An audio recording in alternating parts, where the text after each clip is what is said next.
Hello everyone. You're probably having a problem with capturing the display for a computer. So the solution is as simple as going to search bar, click on display setting or look for display settings. It'll appear right away. Click on it, then go down and you'll find this graphics settings. Click on it again.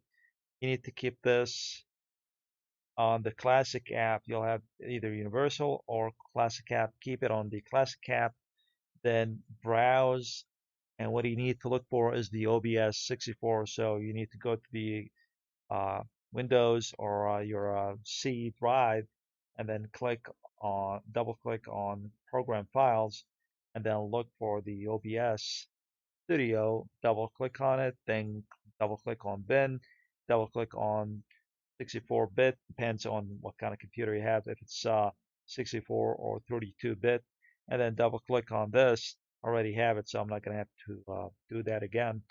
And then here, you click on the OBS Studio, click Options, and if you want to capture the screen or the display of your computer, then you need to keep it on the power saving.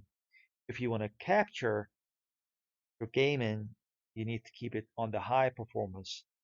And the reason is that the power saving is set to capture whatever is on the computer GPU or the Intel U HD graphics 630, or and I don't know why that is, but that's how the OBS is configured. So the power saving is for the default um, GPU, which is the Intel, and the high performance is for your a dedicated graphics card like NVIDIA or AMD. So you click on power saving and then click save, and you close your program and then reopen it again, and then